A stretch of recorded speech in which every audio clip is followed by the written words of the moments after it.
আজ আমি যেটা বলতে চলেছি সেটা তোমার পুরো জীবনের মোড় ঘুরিয়ে দিতে পারে। তোমার জীবনে যে মানুষটা দূরে চলে গেছে, কথা বলা বন্ধ করে দিয়েছে, তোমার অস্তিত্ব ভুলে থাকতে চাই, সেই মানুষটাই আবার নিজে থেকেই তোমার কাছে ফিরে আসবে। হ্যাঁ, ফিরে আসবেই আসবে, কিন্তু যে ভুলটা তুমি বারবার করে যাচ্ছ সেই ভুলটা করলে সে আর কখনোই ফিরবে না। আজ আজ আমি তোমাকে এই 8টা কাজ বলবো, 8টা স্টেপ নিতে বলবো, আর এই 8টা কাজ তোমার জীবন বদলে দিতে পারে। এই কথাগুলো কোনো গল্প নয়, কোনো আবেগের নাটক নয়, এগুলো রিয়েল লাইফ সাইকোলজি, মানুষের মনের গভীর হিসেব নিকেশ। তাই Sigmund Freud, Jordan Peterson, Erich Fromm, Carl Jung, এইসব মনোবিজ্ঞানীরা যে কথাগুলো বলে গেছেন সেগুলো আজকে তোমার জীবনের সাথে একেবারে খাপ খেয়ে যাবে। তুমি আজ যে ব্যথাটা পাচ্ছ, বিশ্বাস করো বন্ধু, এই ব্যথা কখনোই তোমাকে ভাঙতে নয়, এই ব্যথা তোমাকে নতুন মানুষ বানিয়ে দেবে। মানুষ তখনই ফিরে আসে যখন তুমি তাকে খুঁজে বেড়াও না, তুমি তাকে ভিক্ষা চাও না, তুমি তাকে তাড়া করো না, বরং তুমি নিজের জীবন এমন এক পরিবর্তন আনো যা তার বিবেককে চ্যাপ্টা করে দেয়। আজকের ভিডিওটির প্রতিটি লাইন তুমি শুনবে, আমার ওপরে ভরসা রাখো। এই 8টা কাজ যদি তুমি সত্যি করো তাহলে 100% নয়, 100% মানুষ ফিরে আসবে। কারণ মানুষের মন একটাই জিনিস নিয়ম জানে, যে জিনিসকে সে হারাতে চায় না, যে মানুষটাকে সে অবহেলা করে ভুল করেছে, যে মানুষটা ছিল তার জীবন থেকে উঠে যাওয়া সবচেয়ে বড় ভুল, সেই মানুষটাই যখন নিজের জীবনকে বদলে ফেলে তখন মন তাকে থামিয়ে রাখতে পারে না। তো চলো শুরু করা যাক তাহলে। প্রথম, যে নিজেই তোমার কাছে ফিরে আসবে, শুধু এই 8টি কাজ করো। প্রথম কাজ কি? একদম নীরব হয়ে যাও, কিন্তু রাগ করে নয়, আত্মসম্মান থেকে। শোনো বন্ধু, নীরবতা মানে পালিয়ে যাওয়া নয়, নীরবতা মানে দুর্বলতা নয়, নীরবতা হলো শক্তি। নীরবতা এমন এক শব্দ যেটা কথার থেকেও জোরে বাজে। তাই মহাত্মা গান্ধী বলেছিলেন, নীরবতা হলো কথার সবচেয়ে শক্তিশালী অস্ত্র। তুমি নীরব হবে প্রতিশোধ নিতে নয়, কষ্ট দেখাতে নয়, তুমি নীরব হবে নিজেকে সাজানোর জন্য।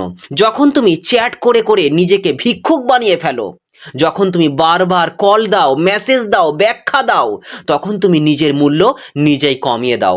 মানুষ তখন তোমার কদর করবে না, কিন্তু তুমি যখন নিজেকে গুটিয়ে নেবে, তখন মানুষের মাথায় প্রথম যে প্রশ্নটা আসবে, ও হঠাৎ চুপ হয়ে গেল কেন? আর এই প্রশ্নটাই প্রথম ফাটল, এটাই প্রথম ধাক্কা, এটাই প্রথম মানসিক চাপ। তাই মনোবিজ্ঞানের ভাষায় একে বলে রিভার্স অ্যাটেনশন শিফট। মানে আগে তুমি তার দিকে দৌড়ে যাচ্ছিলে, এবার তার মন তোমার দিকে ফিরে তাকাতে শুরু করবে। যে মানুষটা তোমাকে গুরুত্ব দিচ্ছিল না, সে মানুষটাই ভিতরে ভিতরে ভাবতে শুরু করবে, হয়তো ও এগিয়ে যাচ্ছে, হয়তো ও আর আমাকে চাই না, হয়তো আমি ভুল করেছি। এই হয়তো শব্দটাই মানুষের ভিতরে আগুন ধরিয়ে দেয়।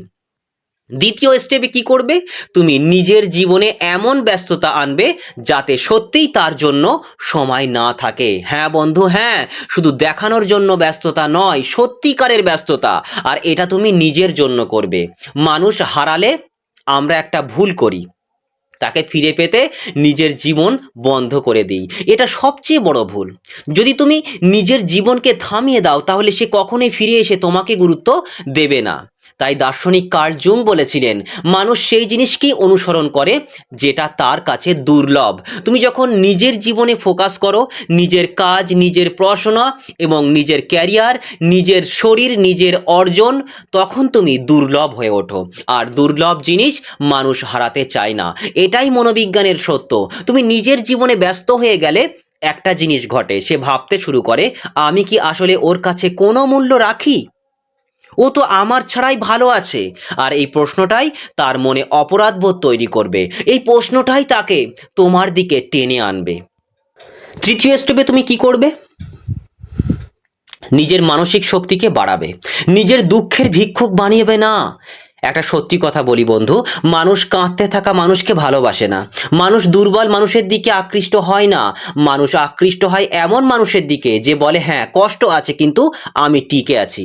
মনোবিজ্ঞান বলে, যে মানুষ নিজের উপর নিয়ন্ত্রণ রাখতে পারে, তার কাছে মানুষ খুঁজে পায় নিরাপত্তা। তুমি যখন দুঃখ দেখিয়ে তাকে ফিরিয়ে আনতে চাও, তখন তুমি তার চোখে বোঝা হয়ে যাও। কিন্তু তুমি যখন নিজেকে সামলে নাও, নিজের আবেগকে নিয়ন্ত্রণে রাখো, সোজাসুজি বলো আমি ভালো আছি, আমি নিজের ওপর ভরসা রাখি, তখন তার ভিতরে একটা ঘূর্ণিঝড় তৈরি হয়। কারণ মানুষ তখনই ফিরে আসতে চায় যখন সে দেখে তুমি তাকে ছাড়া ভেঙে পড়োনি। তারপরে তুমি কি করবে? নিজের সীমারেখা তৈরি করবে। হ্যাঁ, তাকে বুঝিয়ে দাও তুমি বিনিময়বিহীন ভালোবাসার পাত্র নও। মানুষ সবচেয়ে বড় ভুল যেটা করে সেটা হচ্ছে ভালোবাসার নামে নিজের আত্মসম্মানকে বিক্রি করে দেয়। তাই হিন্দু দর্শনে একটা কথা আছে, যেখানে সম্মান নেই সেখানে ভালোবাসা টেকে না।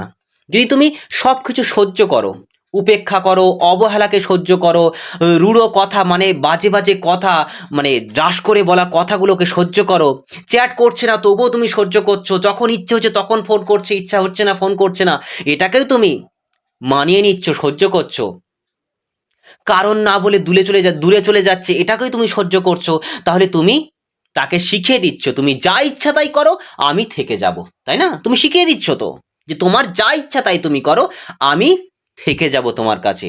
তুমি যদি নিজের সীমানা তৈরি করো, সীমা যদি না তৈরি করো, সে কখনোই বুঝবে না তুমি কতটা মূল্যবান। তুমি খুব শান্তভাবে নিজের মনে একটাই লাইন টেনে দেবে, আমি কাউকে আমার মানসিক শান্তি নষ্ট করতে দেব না। কি বললাম? আমি কাউকে আমার মানসিক শান্তি নষ্ট করতে দেব না। আর এই লাইনটা, এই কথাটা তুমি জোরে বলবে না, কিন্তু তোমার আচরণেই বোঝা যাবে। যখন সে দেখবে তুমি আর আগের মতো অতিটা আগ্রহী নও, তখন সে ভাববে ও বদলে গেছে, ও আগের মতো আমাকে কেন্দ্র করে বা আমাকে নিয়ে বাঁচছে না। এই পরিবর্তনই তাকে তোমার দিকে টেনে আনবে। তারপর তুমি কি করবে? নিজের জীবনে এমন উন্নতি আনবে যার তার চোখে মানে তৎক্ষণাৎ ধাক্কা দেয়। দেখো বন্ধু, মানুষ হারানোর পর যেটা সবাই করে, কান্নাকাটি করে, দুঃখ পায়, হতাশায় ফেটে পড়ে, ফেসবুকে স্ট্যাটাস, শায়রি মানে হোয়াটসঅ্যাপের স্ট্যাটাস এগুলো করে মানে একেবারে শেষ করে দেয়। আর এগুলো করলে তুমি হয়তো আর ৫ জনের মতোই হয়ে যাবে। কিন্তু তুমি যদি সত্যিকারের আকর্ষণ চাও, তাহলে তোমাকে এমন উন্নতি করতে হবে যা চোখে পড়ে, মনে ঢোকে এবং মাথায় ধাক্কা দেয়। এটা আমি তোমাকে অহংকার করার জন্য বলছি না, এটা হচ্ছে মানুষের মনের প্রকৃতি। অ্যারিস্টটল একটা সুন্দর কথা বলেছিলেন, মানুষ কথায় নয় প্রমাণে পরিবর্তন দেখে। তুমি যদি নিজের জীবনে অল্প অল্প করেও ব্যক্তিত্বের উন্নতি ঘটাও, কাজ পড়াশোনায় উন্নতি ঘটাও, শরীর ঠিক করো, পরিষ্কার পরিচ্ছন্নতা বজায় রাখো, ভালো পোশাক পরিধান করো, ভালোভাবে ঘুমাও, খাদ্যাভ্যাস ভালো খাদ্য খাও, শান্ত এবং স্থিতিশীল মানসিকতা গড়ে তোলো, আত্মবিশ্বাসী হাঁটাচলা করো, এইসব যদি যোগ করতে পারো তোমার জীবনের সাথে, তাহলে তোমার পরিবর্তন তার চোখে হঠাৎ করে পড়বেই পড়বে। আর এখানে একটা জিনিস মনে রাখবে, বদল দেখানোর জন্য বদল নয়, এটাই তোমার জীবনকে গড়ে তোলার জন্য বদল। মনে রাখবে, মানুষ ফিরে আসে যখন সে বোঝে এত ভালো মানুষটাকে হারানো ছিল আমার সবচেয়ে বড় ভুল, তখনই মানুষ ফিরে আসে। আর এই অনুভূতিটা জাগাতে হলে তোমাকে পরিবর্তন করতেই হবে। তারপর তুমি কি করবে? তাকে তার নিজের চিন্তার মধ্যে ফেলে দেবে। কিভাবে করবে? তাকে বাধ্য করে দেবে তোমার প্রতি ভাবনা। আর এটা খুবই গুরুত্বপূর্ণ একটা জিনিস। এই কাজটা ঠিকমতো না করলে আগের যত কাজই করো সব মাটি হয়ে যাবে, সব মাটি হয়ে যাবে। মানুষ তখনই ফিরে আসে যখন তার মাথায় তুমি বারবার উঠে বসবে। কিভাবে উঠে বসবে বলছি, কিন্তু তুমি তাকে মেসেজ করবে না, চ্যাট করবে না, প্রশ্ন করতে বাধ্য করবে না, তাহলে সে আরও কিন্তু দূরে চলে যাবে। যেটা তোমার করতে হবে সেটা হলো সাইকোলজিক্যাল স্পেস ক্রিয়েশন। মানে তুমি তার জীবনে এতটাই অনুপস্থিত থাকবে যে তোমার অনুপস্থিতি তার মাথায় অস্থিরতা তৈরি করবে। সেটা তোমাকে করতে হবে। যখন তুমি প্রতিদিন কথা বলতে, তখন সে অভ্যস্ত ছিল, এখন এই অভ্যাসটাকে ভেঙে ফেলতে হবে। মানুষ অভ্যাস ভাঙলে ব্যথা পায়। তোমার নীরবতা, দূরত্ব ওর মাথার ভেতরে ঢুকে পড়বে। ও ভাববে যে ও কেন কথা বলছে না, ওকে কি কেউ নতুন, ও কি মানে নতুন কাউকে পেয়ে গেছে, ও কি সত্যিই আমাকে ছেড়ে এগিয়ে যাচ্ছে, ও কি মানে ওর কি আর আমাকে দরকার নেই, দরকার মনে করে না? এই প্রশ্নগুলোই তার মনের ভেতরে একটা টর্নেডো ঝড় তৈরি করবে। তাই মনোবিজ্ঞান বলে মানুষ অনিশ্চয়তার প্রতি আকৃষ্ট হয়। তুমি যত বেশি স্পষ্ট থাকবে, সে তত বেশি মানে তত কম তোমাকে চাইবে। আর তুমি যত বেশি অস্পষ্ট হবে, সে তত বেশি তোমাকে জানতে চাইবে। এই কারণেই চুপ থাকা, দূরত্ব রাখা, নিজেকে সামলে রাখা, এই সবগুলো কাজ তাকে তোমার সম্পর্কে চিন্তা করতে বাধ্য করে। আর যাকে তুমি ভাবো তাকে তুমি হারাতেও চাও না। তারপর তুমি কি করবে? নিজের আবেগকে নিয়ন্ত্রণে রাখবে। কখনো ভুল বোঝাতে যেও না যে তুমি অপেক্ষা করছো তার জন্য। তুমি তাকে দেখিয়ে দেবে তুমি তার জন্য আর অপেক্ষা করছো না। তুমি ঠিক আছো, তুমি ভালো আছো, তুমি অটল, তোমার জীবন চলছে ঠিক মতোই এবং তুমি তোমার জীবনের পথে এগিয়ে যাচ্ছ। বুদ্ধদেব একটা কথা বলেছিলেন যে নিজের মনকে জয় করতে পারে না, সে পুরো পৃথিবী জয় করতে পারে। এই কথাটা আমি বারবার ভিডিওটিতে বলি। তো যদি তুমি চ্যাটে, সোশ্যাল মিডিয়ায়, ইনডাইরেক্ট পোস্টে, কথায় বা আচরণে তাকে দেখিয়ে দাও তুমি তার জন্য কষ্ট পাচ্ছ, তুমি তাকে খুব খুব মিস করছো, তুমি তার জন্য অপেক্ষা করছো, তাহলে সে আর কখনোই ফিরবে না। কারণ মানুষের স্বভাব হলো যে মানুষকে সে জানে ইয়েস বললেই আবার ফিরে পাবে, তাকে সে কখনোই যথেষ্ট গুরুত্ব দেয় না। কিন্তু যদি সে ভাবে এইবার যদি ওকে হারাই এবার আর হয়তো ফিরে পাবো না, তাহলে সে নিজের থেকেই তোমার পথে হাঁটবে, সে যদি সত্যিই তোমাকে ভালোবেসে থাকে। তারপর তুমি কি করবে? তোমার জীবনের দরজা পুরোপুরি বন্ধ করবে না, কিন্তু অর্ধেক খোলা রাখবে, যাতে সে দেখে তুমি এগিয়ে যাচ্ছ কিন্তু সম্পূর্ণ তার থেকে দূরে চলে যাওনি। আর এই কাজটাই সবচেয়ে শক্তিশালী। তুমি দেখাবে তুমি তার পেছনে দৌড়াচ্ছ না, তুমি দেখাবে তুমি নিজের জীবনে এগিয়ে যাচ্ছ, তুমি শক্তিশালী, তুমি পরিবর্তন এনেছো তোমার জীবনে, তুমি আত্মসম্মানী, তুমি সুখী, তুমি নিজের জীবন গড়ছো। কিন্তু তুমি এটাও দেখাবে দরজা পুরোপুরি বন্ধ নয়। যদি সে সত্যিকারের বদলে ফিরে আসে, যদি সে সম্মান নিয়ে ফিরে আসে, যদি সে বোঝাপড়া নিয়ে ফিরে আসে, যদি সে আসল অনুভূতি নিয়ে ফিরে আসে, সত্যিকারের ভালোবাসা নিয়ে ফিরে আসে, তাহলে তুমি ফিরে যাওয়ার সুযোগ দিতে পারো। আর এটাকে মনোবিজ্ঞানে বলে হোপ উইথ ডিস্ট্যান্স, মানে আশাও আছে আবার দূরত্বও আছে। আর এই দুটি মিলে মানুষের ভিতরে গভীর একটা টান তৈরি হয়। যখন সে দেখবে তুমি ভালো আছো, তোমার জীবনে উন্নতি হচ্ছে, কিন্তু তুমি তাকে পুরোপুরি ভুলে যাওনি, তখন সে বুঝবে এই মানুষটাকে হারানো কখনোই যাবে না। আর তখনই সে নিজের থেকে তোমার কাছে ফিরে আসবে। শোনো বন্ধু, তুমি যে কষ্টটা পাচ্ছ সেই কষ্টটাই তোমাকে নতুন মানুষ বানাবে। আজ তুমি একা, আজ তুমি ব্যথায় আছো, আজ তুমি ভাবছো আমি কি সত্যিই খারাপ ছিলাম? না বন্ধু, না, তুমি খারাপ ছিলে না, তুমি শুধু অতিরিক্ত ভালো ছিলে।